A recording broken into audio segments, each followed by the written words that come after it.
So then guys, in 2026, Apple are adding a brand new MacBook to their lineup. And this is going to be known as the MacBook or the MacBook E, the MacBook Mini, MacBook SE, or just plain old MacBook, like I said at the beginning there. We just don't know yet on the actual name. But one thing what is definitely certain about this new MacBook is definitely it's going to be a budget MacBook, and the price is going to be coming in around about $599 for it, and it's going to be absolutely awesome for this price point to actually get this MacBook. But one of the big questions that you guys are probably asking about is, what will this new MacBook actually look like? Is Apple going to probably make a brand new design for it? Are they going to start from scratch, or are they going to probably reuse an old design? Well, I'm personally going to say it's probably going to be the latter, and it's going to be probably one of two designs. The first design is an old design from 2015, and in fact, that's the design that I have right here on my desk.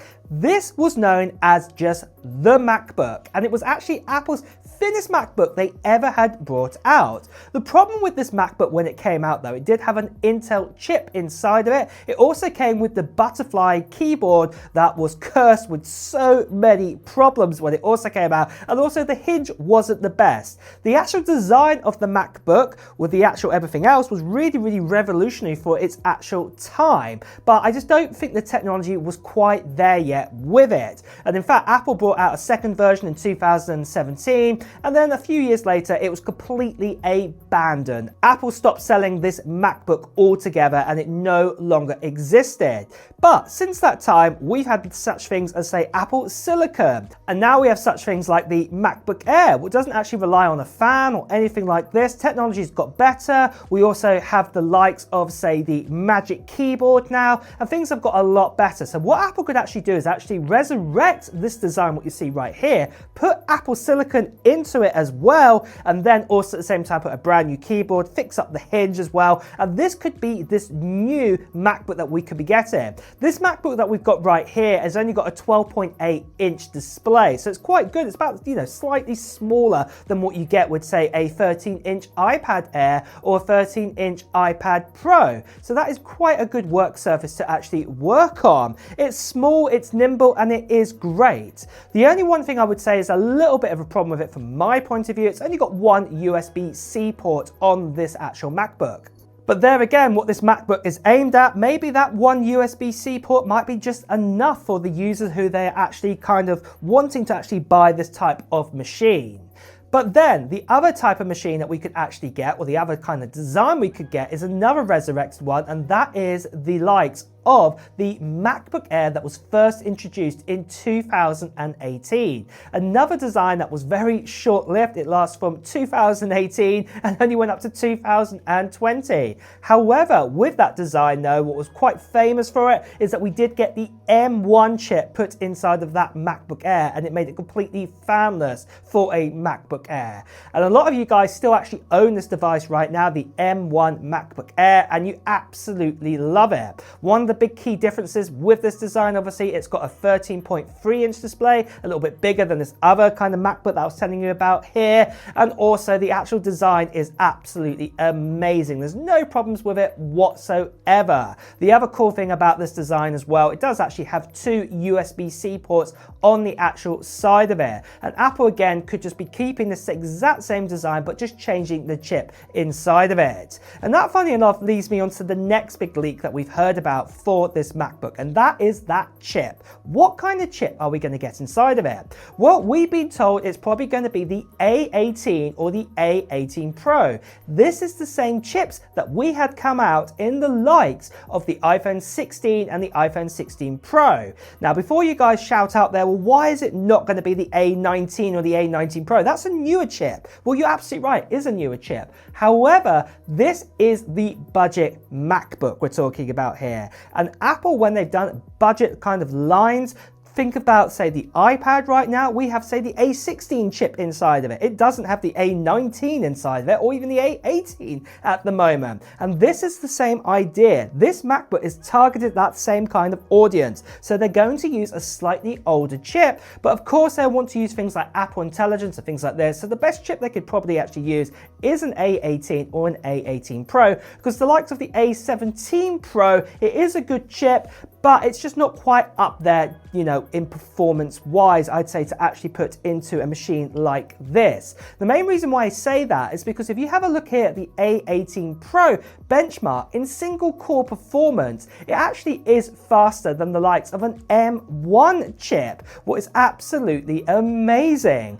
But then also with this chip in multi-core performance, it's actually around about the same kind of performance what you get with an M1 chip right now in multi-core. So this is more than adequate. Like I said, a lot of you guys still have the standard M1 MacBook Air, or for example, the M1 MacBook Pro, or even the Mac Mini what came out with that chip, and it's still doing great today. And this is the idea. It is going to be a kind of budget kind of MacBook to come out. So of course, it's only going to have a chip like that inside of it. So then guys, every year around the holidays, we all panic about one thing.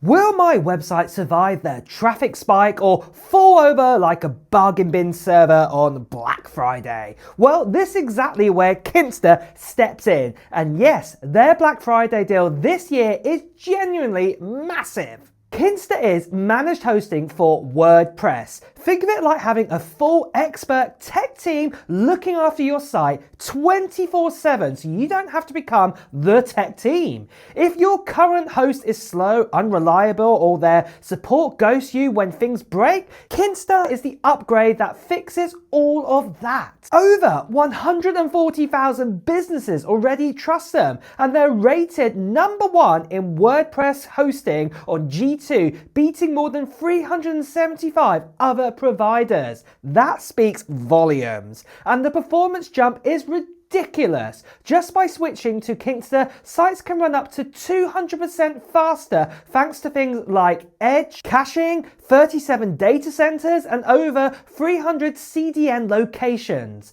Faster loading means more conversations, better SEO, and happier customers. And then for security, well, they go all in here. You're getting enterprise level firewalls, DDoS protection, isolated container tech, and up to 99.99% uptime SLA, backed by real SOC 2 level commitment. This is the stuff serious businesses rely on, and the support, actual humans, not AI scripts, not bots, real WordPress pros you can trust 24/7. And you can speak to them and they will respond in minutes. And right now, the Black Friday deal is the best I have ever seen from them. You get 6 months free on annual plans or 50% off your first 6 months on monthly plans. This runs only until December 2nd, and every plan comes with a 30-day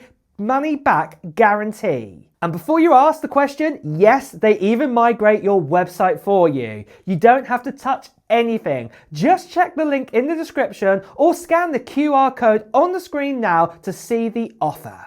So moving on from this, what other things are we going to see inside of this MacBook? Well, if you're thinking about RAM, most likely it's probably going to only have 8 or 12 gigabytes of RAM. I'm really hoping it's going to have 12 gigabytes of RAM equipped inside of this, because this would be really helpful, especially going into the future. But there again, like I said, this is the budget version of this MacBook, so we just don't know at this stage. But the point is, even if it does come with 8 gigabytes, who this MacBook is designed for, remember, it's actually designed for people who are going to take this off to, say, college, university, people to give it to their kids at home and things like this. It is not meant to be designed as a complete and utter workhorse here that you're going to do Final Cut Pro with 8K video, multiple streams coming in. You're not going to connect this up to an orchestra to record all the music from all the different kind of instruments that you've got connected in. No, it's not designed for that. It's not designed for LLMs. It's not for that. It's not even really fully for gaming too. It's meant to be just a standard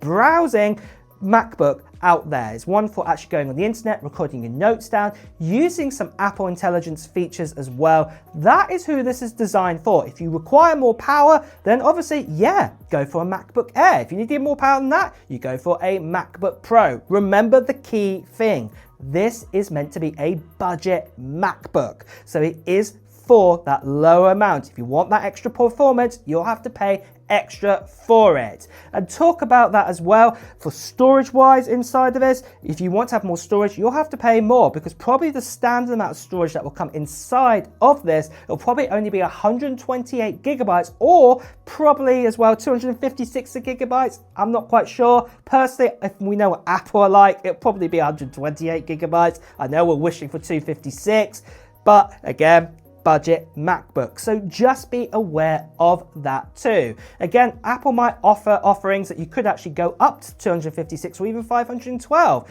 as an option, but you might start creeping into MacBook Air territory with that. So it's going to be up to you and what you want actually to pick in actually your storage configuration. But then, next of all then, is the pricing. Now, I did mention this right at the beginning of the video. Most likely, it's looking at to be about $599 US or potentially $699 US. One thing I'm going to note right here is that the current iPad Air, the 11-inch model of that, well, that comes with the likes of an M3 chip inside of it right now. And that M3 chip, obviously in multi-core performance, is way more powerful than an A18 Pro chip. And yet that costs $599 US for that. So this is where you can see that obviously we've got a less powerful chip, but we do actually have a MacBook here with keyboard and things like this. Well, then this is the thing. The main thing I'm going to point out is that obviously the pricing is probably very similar to that, or could be a little bit more. It could even be, say $649 US or even $699 US. I really hope it's not going to be that, but personally, it can't be much more than that, because at the end of the day, you can pick up the likes of, say, a MacBook Air M4, especially around the time of Black Friday, or even as we go into the end of 2025 and then to 2026, you can pick it up now for around about $800. So you get me, you'd pay $100 more than $699 to just get the MacBook Air. It's going to be a far better machine for it with an M4 chip. So again, this is what I mean. Apple are going to have to be very strategic in how they actually price this. So it's probably most likely $599 US to $699 US as a worst case scenario. But the next question you're going to be asking about is, when is this going to be released? Well, the great news is that we've had lots of leaks and rumors coming in, as you can see right here, telling us that the release time is most likely going to be targeted to be around about springtime of 2026. Probably it's going to be anywhere between, say, February till May time, and that's when we're going to get our hands on this new MacBook, and I for one am super excited to get my hands on it. But with that then, guys, are you excited for this new budget MacBook? Are you going to get one yourself? Well, let me know in the comments below. And on that note as well, guys, it's time to wrap up the video too. So if you have enjoyed watching it, please do press the like button. As always, if you want to hear the latest Apple news, reviews and comparisons too, make sure you subscribe to the channel and also hit that notification bell. Until next time, guys, I'll see you really soon. Take care. Bye bye.